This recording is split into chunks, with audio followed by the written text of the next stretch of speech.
Somo la 38 la vipimo vya maabara, urine culture and sensitivity ni nini? Urine culture and sensitivity ni nini? Kuna vitu viwili hapa, kuna urine culture lakini pia kuna sensitivity. Urine culture nini? Hii urine culture ni kipimo cha kukuza bakteria waliopo kwenye mkojo ili kujua kama kuna maambukizi. Hii culture kimsingi ni kukuza, ni kipimo cha kukuza bakteria waliopo kwenye mkojo au kwenye njia au mfumo wa mkojo. Kwa hiyo baada ya kukuza utajua ni aina gani ya maambukizi ambayo mgonjwa anayo. Na sensitivity ni nini? Sensitivity ni kipimo kinachoonyesha ni antibiotic au ni dawa ipi inaweza kumuua bakteria aliyopatikana kwenye urine culture.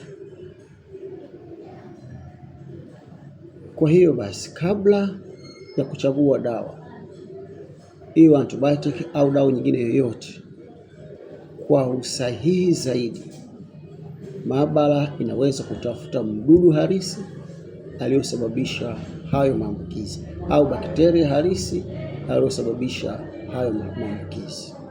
Na baada ya kupata bakteria halisi, utapata na dawa halisi kwa ajili ya kumuua huyo bakteria anayemsumbua mgonjwa. Basi, kwa nini ni muhimu kipimo hiki? Ziko sababu tatu kubwa. Sababu ya kwanza ni kwa sababu kipimo hiki kinakufanya utambue bakteria husika kwa huyo mgonjwa. Lakini sababu ya pili ni kwa sababu itakufanya utafute dawa husika au upate dawa husika kwa ajili ya huyo mgonjwa. Lakini cha tatu, sababu ya tatu ni kupunguza matumizi yasiyo sahihi ya kutumia antibiotic au kutumia dawa.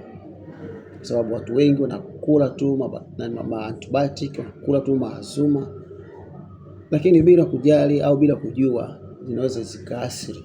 Lakini sasa ukifanya culture itakupa dawa sahihi kwa ajili ya kutibu hilo tatizo ulilonalo.